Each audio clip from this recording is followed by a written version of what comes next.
الحمد للہ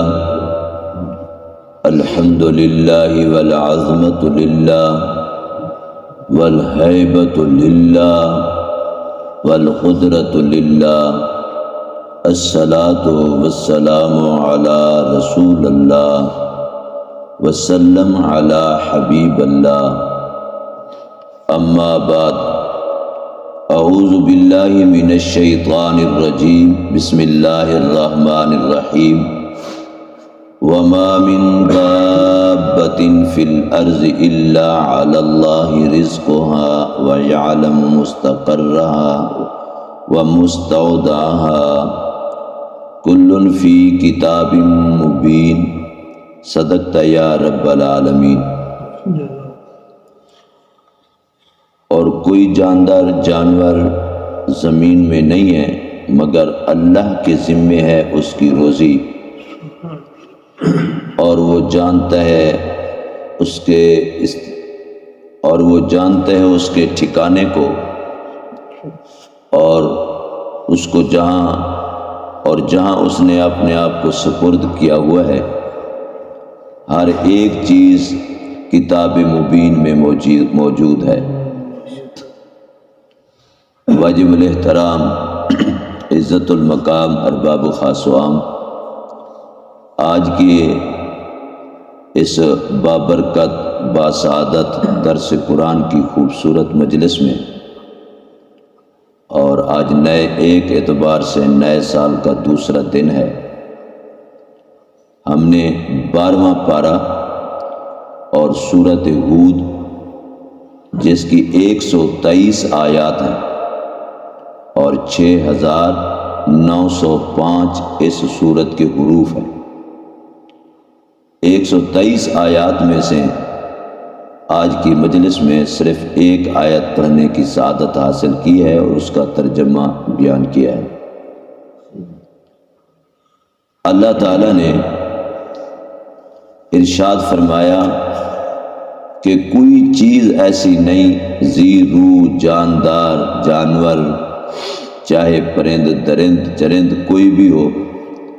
ویسے عربی میں دابہ اس کو کہتے ہیں جو زمین پر چلنے والا ہو، اپنے پاؤں سے چلنے والا ہو، لیکن کیونکہ یہاں اللہ تعالیٰ کا جو مقصد ہے وہ ہے ہر جاندار، چاہے زمین پہ ہے، چاہے پانی میں رہتا ہے، پانی کے اوپر ہے، پانی کے نیچے ہے، آسمانوں پہ، جہاں کہاں بھی کوئی بھی کسی جنس، کسی انواع سے بھی رہنے والے ہیں، اللہ فرماتے ہیں ان کا رزق میرے ذمے ہے۔ یہ بہت خوبصورت جملہ ہے۔ رب یہ فرماتے ہیں تمام مخلوقات کا جو رزق ہے وہ میرے ذمے ہے۔ بس اب اس پر تو یقین تو ہونا چاہیے نا جی، اعتماد بھی ہو تو بات تو تب بنے گی نا۔ اس بات کا یقین ہو جائے، کامل اکمل درجے تک ہمیں ایقان حاصل ہو جائے کہ ہمارے رزق کا ذمہ اللہ تعالیٰ کے پاس ہے۔ ہر آدمی اپنی ذمہ داری کے نبھانے میں، ادا کرنے میں کچھ کمی کوتاہی کر سکتا ہے، لیکن اللہ تعالیٰ تو تمام کمی کوتاہیوں سے پاک ہے، ان سے ہو ہی نہیں سکتی۔ اور یہ بھی ہو سکتا ہے کہ کسی کے ذمے ہو کوئی کام اور اس کی ادائیگی میں، اپنی ذمہ داری کی ادائیگی میں اس کی طرف سے کوتاہی تو نہ ہو، لیکن وہ کرنے میں بیچارہ عاجز ہو، وہ نہ کر سکتا ہو۔ کوئی انسان ایسا تو ہو سکتا ہے، لیکن رب رحمان کے لیے تو ایسا نہیں ہو سکتا کہ جی وہ نہ کر سکتا ہو۔ تو اللہ تعالیٰ تو تمام عاجزیوں اور کمزوریوں سے پاک ہے، تو اس کے ذمہ ہے ہمارا رزق، جو سب کچھ کر سکتا ہے، قادر مطلق ہے۔ ہم عاجز ہیں اور وہ قادر ہے، ہم بے بس ہیں اس کے آگے، وہ بے بس نہیں ہے، وہ سب کچھ کر سکتا ہے۔ جو سب کچھ کر سکتا ہے نا، سب کی سن بھی سکتا ہے، سب کچھ کر بھی سکتا ہے، سب کچھ دیکھتا بھی ہے، سمجھتا بھی ہے، جانتا بھی ہے، پہچانتا بھی ہے، تو اس کے ذمہ ہے جی ہمارا رزق۔ یہ تو بہت بڑی سعادت کی بات ہے اور بہت بڑے نصیبے کی بات ہے۔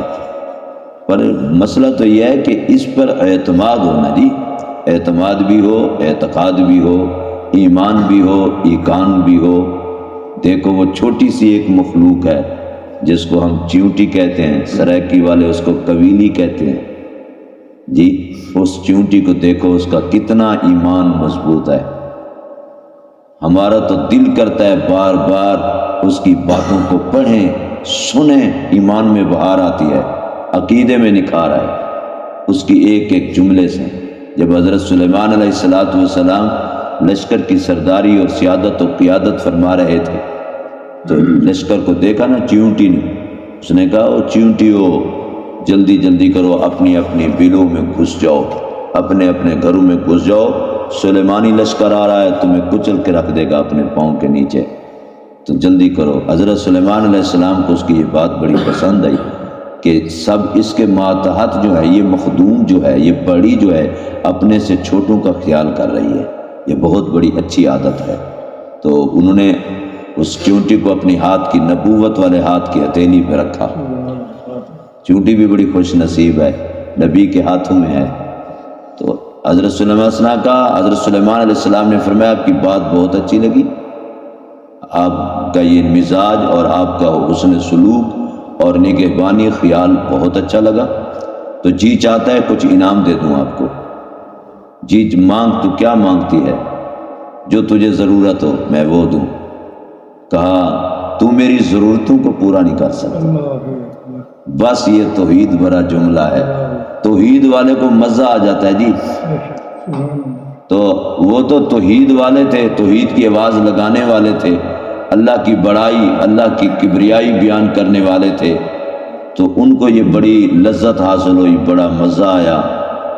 حضرت سلیمان علیہ السلام نے کہا کہ تو چھوٹی سی ہے اور میری بادشاہت دیکھ، ہوا فضا خلا پہ میری حکومت ہے، درند پرند چرند پہ میری حکومت ہے، میری بادشاہت کو دیکھ، وہ ضرب المثل ہے۔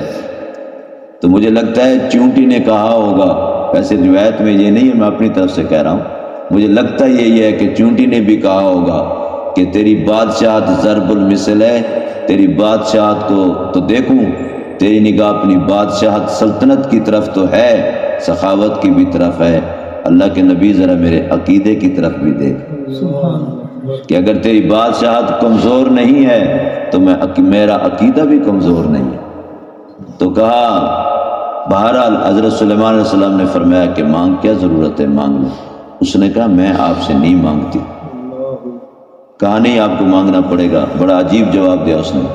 چیونٹی نے کہا ہمارا عقیدہ بھی سن، طالب انت العاجز، اس نے کیا کہا؟ انت العاجز، طالب العاجز غیر و جائز، کہ تو عاجز ہے، کمزور ہے۔ ہمارا عقیدہ یہ ہے کہ ہم قادر سے مانگتے ہیں، عاجز سے نہیں مانگتے۔ ہم اس کو جائز ہی نہیں سمجھتے اللہ کے در کو چھوڑ کر کسی اور کے دروازے پہ جانا، کسی اور سے اپنی امیدیں وابستہ رکھ لینا، ہم اس کو جائز نہیں سمجھتے۔ حضرت سلیمان علیہ السلام نے جب اس کا یہ والا جملہ سنا کہ انت العاجز طالب العاجز غیر جائز، حضرت سلیمان علیہ السلام کو تو اور پیار بڑھا اور محبت میں اضافہ ہو گیا۔ تو حضرت سلیمان علیہ السلام نے فرمایا تو میرا ناز ہی رکھ لے، مجھے ہی خوش کر لے، کچھ کہہ تو صحیح، کچھ مانگ تو صحیح، سخاوت کے دریا بہا دوں۔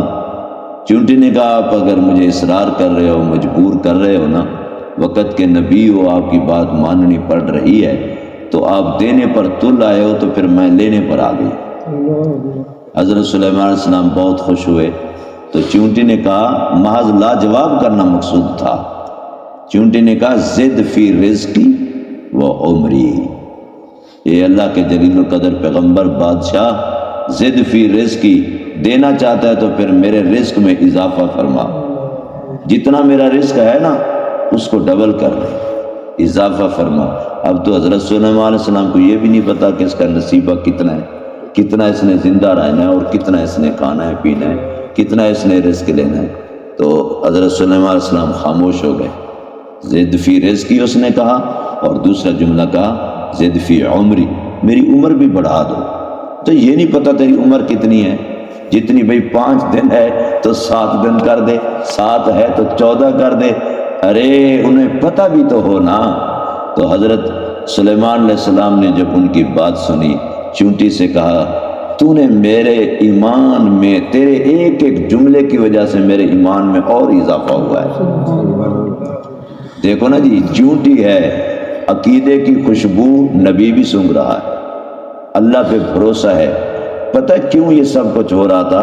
اس کو پتہ تھا کہ وَمَا مِن دَابَّةٍ فِي الْأَرْضِ إِلَّا عَلَى اللَّهِ رِزْقُهَا، کہ میرا رزق جب ہے ہی اللہ کے ذمے، بڑی سے بڑی اللہ کی مخلوق کیوں نہ ہو، بڑے سے بڑا جلیل القدر اللہ کا دوست، اللہ کا نبی، ولی، کتب، ابدال کیوں نہ ہو، اس کا مرتبہ مقام اپنی جگہ پر، لیکن رزق کا ذمہ تو اللہ نے اپنے ذمہ رکھا ہے نا جی، رزق۔ تو یہ چیونٹی کا عقیدہ اور نظریہ تھا۔ اللہ ہم سب کو ایسا نظریہ نصیب کرے۔ اور اللہ تبارک و تعالی نے یہ بھی ارشاد فرمایا کہ وَمَا مِن دَابَّةٍ فِي الْأَرْضِ إِلَّا عَلَى اللَّهِ رِزْقُهَا، کہ ہر سب مخلوق کا رزق میرے ذمہ ہے۔ بھئی وہ ذمہ داری کیسے ادا ہوتی ہے؟ جواب دیا، وَيَعْلَمُ مُسْتَقَرَّهَا وَمُسْتَوْدَعَهَا۔ اب اس کو سمجھیں جی، اللہ فرماتے ہیں اللہ وہ ہے جو تمہارے استقرار کو بھی جانتا ہے اور تمہاری استدعا کو بھی جانتا ہے، یعنی مستقرہ اور مستودعہ کا لفظ استعمال ہوا ہے عربی میں۔ مستقرہ اس گھر کو کہتے ہیں، اس ٹھکانے کو کہتے ہیں جو خود تیار کرے بندہ اپنے رہنے کے لیے، سہنے کے لیے، بیٹھنے کے لیے، اٹھنے، سونے، جاگنے۔ جیسے ہم اپنی بلڈنگیں بناتے ہیں، گھر بناتے ہیں، یہ ہم خود بناتے ہیں اپنے رہنے کے لیے، اس کو کہتے ہیں مستقرہ۔ اس کا معنی یہ ہے استقرار۔ اور مستودعہ کہتے ہیں ہم نے خود تو نہیں بنایا لیکن ہم ان کے سپرد ہوئے پڑے ہیں، یوں سمجھ لو مجبوراً رہ رہے ہیں۔ جیسے انسان ماں کے پیٹ میں ٹھہرا ہوا ہوتا ہے، وہاں ہم خود تو نہیں ٹھہرے ہوئے ہوتے، بھی اب دیدہ دانستہ اختیاری طور پر ہم ٹھہرے ہوئے ہوں، ایسا تو نہیں ہے۔ ہم غیر اختیاری، غیر ارادی طور پر ٹھہرے ہوئے ہوتے ہیں، یعنی سپرد کیے ہوئے ہوتے ہیں کس کے؟ اپنی امی جان کے۔ یا یہ ہے کہ ایک میت کو جب ہم قبر میں رکھتے ہیں تو وہ بھی خود تو نہیں بناتا نا اپنا وہ ٹھکانہ، تو وہ اس کو قبر کے اندر سپرد کیا ہوا ہوتا ہے۔ اس سپرد کیے ہونے کو، اپنے آپ کو سونپے جانے کو عربی میں کہتے ہیں مستودعہ۔ تو اللہ یہی فرماتے ہیں کہ اگر تم مستقرہ میں ہو، استقرار میں ہو، اپنی جگہ خود بنا کے ٹھہرے ہوئے ہو، تو وہاں بھی میں جانتا ہوں، وہاں بھی رزق پہنچاتا ہوں۔ اور تم اگر اس جگہ پر ہو جہاں تم خود تو نہیں ٹھہرے ہوئے مگر سپرد کیے ہوئے ہو، تو وہاں بھی رزق پہنچاتا ہوں۔ تو دیکھیں جی یہ کیسی اللہ کی شان ہے۔ اللہ تعالیٰ نے وضاحت فرما دی ہے اور فرمایا کل فی کتاب مبین، کتاب مبین میں سب کچھ موجود ہے۔ اب اس بات پر عقیدہ بھی تو ہو تو بات بنے گی نا جی، کہ رزق کا ذمہ اللہ کے پاس ہے۔ یقین کرو اس بات پر، اگر ایمان یقین پیدا ہو جائے، پریشانیاں ختم، اداسیاں ختم، حیرانیاں ویرانیاں ختم، بربادیاں ختم ہو جائیں گی، اور جناب افسردگیاں ختم۔ اور دوسری بات یہ بھی ہے پھر حرام کاری کی طرف بھی ہاتھ نہیں بڑھے گا، غلط قدم بھی نہیں اٹھے گا، رزق حلال کی طرف ہماری توجہ رہے گی۔ پتہ ہے کہ اللہ پاک ہے، اللہ کو پاک چیزیں پسند ہیں، اللہ اپنے بندوں کو پاک چیزوں سے رزق فراہم کرتا ہے، اور یہ رزق اسی کی ذمہ داری ہے، کسی عام بندے کی بھی ذمہ داری نہیں ہے، یہ تو معبود کی ذمہ داری ہے، معبود کی ذمہ داری ہے کہ اس کی ذمہ داری پر یقین کامل اکمل درجے تک حاصل ہو جائے۔ میں نے سنایا تھا حضرت موسیٰ علیہ السلام، تو ایمان تازہ ہو جائے گا ان کی اگر بات کی جائے تو۔ حضرت موسیٰ علیہ السلام جب اللہ سے بات کر رہے تھے تو ان کو بھی خیال آ گیا، یہی روٹی روزی کا خیال آ گیا بچوں کے لیے کا نا۔ تو جو خیال آیا تو رب کو تو پتہ ہے، خیال آنے سے بھی رب کو پہلے پتہ ہوتا ہے۔ خیال آ جائے کسی کو نہ پتہ چلے، اس کو خود بھی نہ پتہ چل رہا ہو، لیکن اللہ کو تو پتہ چل جاتا ہے۔ تو اللہ نے فرمایا موسیٰ کلیم اللہ بات آپ سے بعد میں کریں گے، پہلے ادھر ہو۔ حضرت موسیٰ علیہ السلام، یہ آپ کے ہاتھ میں عصا ہے نا، مارو اس کو پتھر پر۔ تو حضرت موسیٰ علیہ السلام نے پتھر پر مارا عصا، وہ پتھر پھٹا تو اس میں سے ایک اور پتھر نکلا، کہا اس میں سے پتھر نکلا، اللہ نے فرمایا اور اس پہ عصا مار، ڈنڈا مار اس پر۔ حضرت موسیٰ علیہ السلام نے اس پہ بھی ڈنڈا مارا تو وہ پتھر پھٹا تو اور پتھر نکلا، یعنی دوسرا اس میں سے بھی پتھر نکلا، یا اللہ اس میں سے بھی پتھر نکل آیا، کہا اس پتھر پہ ڈنڈا مارا۔ حضرت موسیٰ علیہ السلام نے اس پہ ڈنڈا مارا، عصا مبارک مارا، تو وہ جب پھٹا تو اس میں سے ایک چھوٹا سا کیڑا نکلا اور اس کے منہ میں ہرا پتا تھا۔ سبحان اللہ، سبحان اللہ، اللہ اکبر، اللہ اکبر۔ اللہ کے نبی نے نبوت والی آنکھوں سے دیکھا کہ چھوٹا سا کیڑا ہے اور اتنے پتھروں کو توڑنے کے بعد اس میں سے نکلا ہے اور اس کے منہ میں ہرا پتا ہے۔ اب حضرت موسیٰ علیہ السلام نے توجہ سے دیکھا، یوں نیچے کی نا آنکھیں، تو دیکھا تو اس کیڑے میں سے بھی آواز آ رہی تھی، اس کیڑے میں سے بھی آواز آ رہی تھی۔ اللہ کے پیغمبر حضرت موسیٰ علیہ السلام نے غور فرمایا، یہ کیا آواز آ رہی ہے، کیا کہہ رہا ہے؟ کیڑا چھوٹا سا ہے، چونٹی کے برابر تھا وہ جو کیڑا تھا، شکل اس کی اور تھی مگر اتنا ہی تھا۔ تو حضرت موسیٰ علیہ السلام نے توجہ کی تو وہ پتہ ہے وہ کیڑا تسبیح کر رہا تھا، وہ کیڑا بھی تسبیح کر رہا تھا اور کہہ رہا تھا سبحان من یرانی، پاک ہے میرا اللہ جو اس جگہ بھی مجھے دیکھ رہا ہے، سبحان من یرانی ویعلم مکانی، جو میرے جگہ کو بھی جانتا ہے، اور فرمایا وَيَرْزُقْنِي وَلَا يَنْسَانِي، مجھے رزق دیتا ہے، مجھے بھلاتا نہیں ہے، وہ اس حالت میں اس جگہ بھی مجھے رزق دیتا ہے۔ کیوں؟ وَمَا مِن دَابَّةٍ فِي الْأَرْضِ إِلَّا عَلَى اللَّهِ رِزْقُهَا، اس کا بھی یہ عقیدہ اور نظریہ تھا۔ آپ لوگ جب بھی یہ 12ویں پارے سے شروع کریں گے سورۃ ہود تو یہ لازمی اس کیڑے کا ذہن آپ کے دماغ میں آئے گا، اور حضرت موسیٰ علیہ السلام کی بات، اس چونٹی کے عقیدے کی بات بھی ذہن میں آئے گی۔ تو ایک اور روایت بھی سنائیں اور پھر دعا مانگتے ہیں۔ حضرت ابو موسیٰ اشعری جلیل القدر صحابی ہے، میرے نبی علیہ السلام کا شاگرد اور مرید ہے، میرے نبی کی صحبت یافتہ ہے۔ نام کیا بتایا میں نے؟ حضرت ابو موسیٰ اشعری رضی اللہ تعالیٰ عنہ۔ اشر بہت بڑا قبیلہ تھا، اور اشر قبیلے سے تعلق تھا، اس لیے اشعری کہا جاتا تھا ان کو نا۔ تو ان کا ایک قافلہ تھا جو بڑا دور دراز کا سفر کر رہا تھا، تو یہ قافلہ درمیان میں نا بھول گیا، جدھر جانا تھا ادھر نہیں گئے، حبشے کی طرف چل پڑے۔ تو پھر حبشے سے دوبارہ انہوں نے سفر کیا، مدینہ منورہ کی طرف آنا پڑا، سفر جو بڑھ گیا، ڈبل سفر ہو گیا، جو زیادہ سفر تھا وہ ختم ہو گیا، راشن ختم ہو گیا تھا، تو بڑے پریشان ہوئے، ایک جگہ پڑاؤ کیا ہوا تھا۔ تو ان لوگوں نے، اشر قبیلے کے لوگوں نے، یہ بھی صحابہ تھے، پیغمبر کی صحبت یافتہ تھے اور نبی علیہ السلام کی تربیت یافتہ تھے، انہوں نے فیصلہ کیا یار ہم میں سے ایک بندے کو جانا چاہیے اللہ کے نبی حضور پر نور علیہ السلام کے در اقدس پر، اور ساری بات سنائیں کہ ایسے مسافر لوگ ہیں، ہم سفر میں تھے، زیادہ سفر ختم ہو گیا، تو ہمارا انتظام کیجئے، ہم آپ کے مہمان ہیں۔ تو حضور صلی اللہ علیہ وسلم کے پاس جن کو بھیجا، اب وہ صحابی رسول اللہ کے نبی علیہ السلام کا تربیت یافتہ وہ مسافر جب وہ جا رہا ہے، چلتے چلتے چلتے، میرے بھائیوں وہی صحابی میرے نبی کا مرید مسافر جب حضور صلی اللہ علیہ وسلم کے دروازے پر پہنچا، در اقدس پر پہنچا، تو اندر سے قرآن مجید کی یہی آیت پڑھی جا رہی تھی، اور تلاوت کرنے والے اللہ کے نبیوں جی جن پر قرآن مجید نازل ہوا جی، ساری کائنات سے عرف و اعلیٰ، برتر و بالا، خوبصورت، حسین، محجبین، نازنین، بہترین، اور پھر تلاوت کا انداز بھی بہترین، اور پھر تلاوت میں اللہ سے رابطہ کتنا قائم ہوگا، اللہ کے دھیان، اللہ کی پہچان کیا ہوگی، اس کی تو ہم مثال بھی نہیں دے سکتے، ہم تصور تک بھی نہیں کر سکتے، خیال بھی ہمارا نہیں وہاں تک جا سکتا تھا جس انداز میں اللہ کے نبی تلاوت فرما رہے ہوں گے۔ خوبصورت نبی کی خوبصورت آواز اور پھر خوبصورت انداز اور رب کے تعلق کی پرواز، تو کیا ہوگا اور کیسا خوش نصیب صحابی ہے وہ۔ اچھا یارو، جب ہم گلی میں گزر رہے ہوتے ہیں، جس گھر سے آواز قرآن کے پڑھنے کی آ رہی ہوتی ہے، تو کتنا دل سے دعائیں نکلتی ہیں اس گھر والے کے لیے، کتنا ہم خوش ہو رہے ہوتے ہیں، اور وہ گلی کا منظر بھی خوبصورت لگتا ہے۔ تو جب اللہ کے نبی کے گھر سے قرآن پڑھنے کی آواز آ رہی ہوگی تو وہ کتنا خوبصورت اور روح پرور منظر ہوگا۔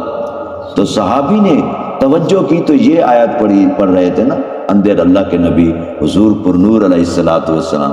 اور مزے کی بات یہ ہے کہ حضور صلی اللہ علیہ وسلم کی ذات اقدس پر بھی اسی وقت ہی اس آیت کا نزول ہوا تھا، اسی وقت وہ آیت کا نزول ہوا اور اللہ کے نبی تلاوت فرما رہے ہیں اور یہ جا رہے ہیں۔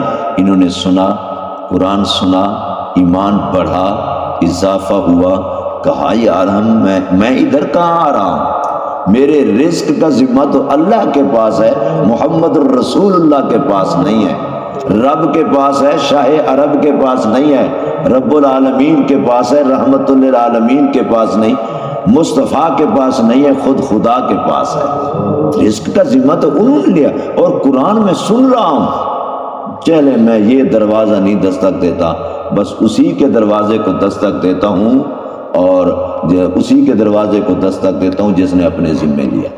یہ بات کی اور واپسی ہو گئی اور یہ آیت جو اس نے سن لی تو عربی تھا نا، سمجھتا تھا ترجمے کو نا، تو وہ آیت یہ پڑھتے بھی جا رہے ہیں، یہ آیت پڑھتے بھی جا رہے ہیں۔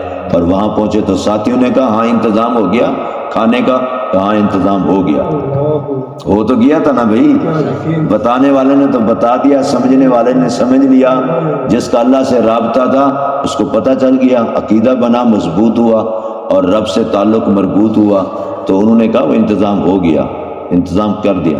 تو انتظار میں ہے بھی پیچھے سے کھانا تیار ہوگا، پکے گا، اللہ کے نبی علیہ السلام کا قاصد لے کر آئے گا، کیونکہ اس نے ساری حقیقت بتائی نہیں، چھپایا ہوا تھا سارا مسئلہ۔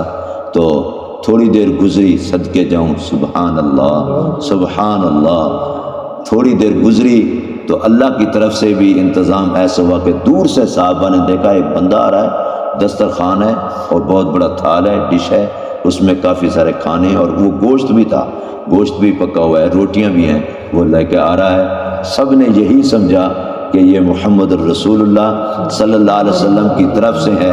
اور حضرت ابو موسیٰ جو صحابی گئے تھے کھانا لینے کے لیے نبی علیہ السلام کے دروازے پر، وہ سمجھ رہے تھے ان کو تو میں نے کہا ہی نہیں، ان کو میں نے کہا ہی نہیں، تو اس لیے یہاں سے نہیں یہ وہاں سے آ رہا ہے، تو اس کو پتہ ہے۔ اور یہ بھی سنیں، میرے رب کو بھی پتہ تھا میرے نبی کے دروازے سے ہو کے جا رہا ہے، میرے رب کو بھی پتہ تھا میرے نبی کے دروازے سے ہو کے جا رہا ہے، تو ایسے تو بھی نہ جا، دوں گا میں، دینے والا جو میں ہوں، مجھے اچھا لگتا ہے دینا، میں دوں گا۔ پھر اللہ تعالیٰ نے انتظام کیا، سب نے کھانا کھا لیا، خوب پیٹ بھر کے کھایا، مزے سے کھایا، کئی دنوں کے بھوکے تھے اور کھانا بچ گیا، بھی برکت والا کھانا تھا نا، نور بھرا کھانا تھا، کھانا بچا۔ تو اب انہوں نے یہ نہیں کہا کہ یہ چلو کل کے لیے رکھ دیتے ہیں، یہ مسافر ہیں ہم۔ صحابہ نے کہا یار جو بچ گیا ہے نا کھانا، اس کو حضور پر نور علیہ السلام کی طرف واپس کر دیتے ہیں، ٹھیک ہے؟ تو وہ کسی کو دے دیں گے، کوئی اور کھانے والا ہو جائے گا وہ کھا لے گا، یہاں تو بچ گیا ہم سے۔ اچھا نہیں جی، وہ ایک صحابی نے لیا، سارا کھانا اکٹھا کیا، واپس چلا گیا۔ حضرت اب جو گئے تھے اور جنہوں نے یہ قرآن کی آیت سنی تھی وہ نہیں بتا رہے، ابھی تک نہیں بتایا، کچھ بھی نہیں بتایا۔ وہ صحابی رسول اللہ کے نبی علیہ السلام کا دیوانہ پروانہ صحابی ہے، اس نے کھانا لیا، میرے نبی علیہ السلام کے پیار بھرے، خیر بھرے، رحمت بھرے، نور بھرے در اقدس پر حاضر ہو گیا۔ تو حضور صلی اللہ علیہ وسلم باہر تشریف لائے، یہ کھانا لے لی۔ کیسا کھانا؟ کون سا کھانا؟ یہ پوچھنا بھی چاہیے کہاں سے آیا۔ تو انہوں نے عرض کیا یا رسول اللہ آپ نے نہیں بھیجا ہمارے پاس، جو آپ نے بھیجا ہے نا وہی بچ گیا ہے۔ آپ نے فرمایا ارے بھائی میں نے تو کہاں بھیجا، مجھے تو پتہ نہیں، میں نے تو نہیں بھیجا۔ کہ یا رسول اللہ صلی اللہ علیہ وسلم آپ نے تو بھیجا ہے۔ اب وہ جو حضور صلی اللہ علیہ وسلم نے کہا اس معاملے کی تہہ تک جاؤ اور مجھے بتاؤ کیا مسئلہ ہے۔ کہ یا رسول اللہ ایسے ایسے بندہ آیا اور اس نے آپ کو کہا، مجھے تو نہیں کہا اس نے۔ تو پھر وہ ساری بات پھر حضور صلی اللہ علیہ وسلم کو بتائی گئی۔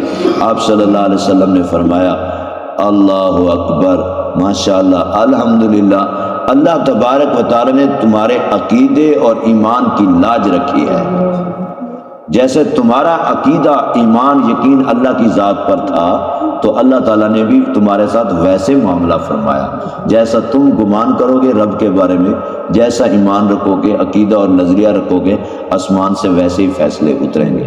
تو میرے بھائیوں، جب بھی یہ آیت پڑھیں گے نا اب آپ کو یہ اشر قبیلے کے جو صحابہ تھے، میرے نبی کے عاشق و صادق تھے، ان کا یہ واقعہ بھی یاد آئے گا، تو یہ عقیدہ بھی بنے گا کہ وَمَا مِن دَابَّةٍ فِي الْأَرْضِ إِلَّا عَلَى اللَّهِ رِزْقُهَا، بس ہمارا رزق اللہ کے ذمے ہے، اور جو اللہ کی طرف سے آئے گا وہ برکت والا بھی ہوگا، وہ رحمت والا بھی ہوگا، وہ سکون والا ہوگا، وہ خوشی بھرا رزق ہوگا، اس سے ذریعے کوئی جنگ و جدل، لڑائی، فتنہ، فساد، حرام زدگیاں بھی نہیں ہوگی، نور بھرا رزق ہوگا تو نور ہی حاصل ہوگا۔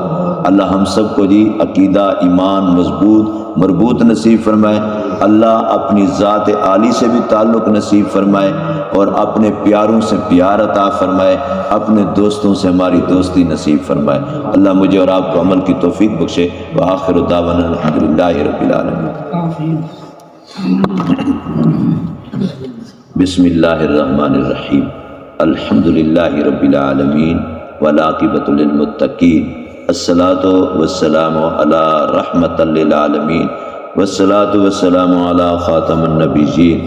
ربنا ظلمنا انفسنا وان لم تغفر لنا وترحمنا لنکونن من الخاسرین۔ یا اللہ ہم سب کے صغیرہ کبیرہ گناہ معاف فرما۔ میرا اللہ ذلت رسوائی سے بچا، یا اللہ ذلت رسوائی سے بچا، ہر قسم کی محتاجی سے بچا، یا اللہ ہر قسم کی تنگ دستی سے بچا، یا اللہ وافر مقدار میں یا اللہ پاکیزہ رزق نصیب فرما، رزق حلال عطا فرما، ہر مرض ہر قرض سے بچا، یا اللہ صحت عطا فرما، یا اللہ آپس میں پیار محبت، یا اللہ ادب احترام کی فضا نصیب فرما، خیر بری ادا نصیب فرما، یا اللہ اپنی رضا نصیب فرما۔ یا اللہ جو بھی پریشانی ہے کسی مسلمان بھائی کو، یا کوئی بیچارہ بیمار ہے، یا اللہ اس کو خوشیاں نصیب فرما دے۔ یا اللہ اس مرکز آل محمد صلی اللہ علیہ وسلم کو آباد فرما، اس مرکز کے آباد کرنے والوں کو آباد فرما۔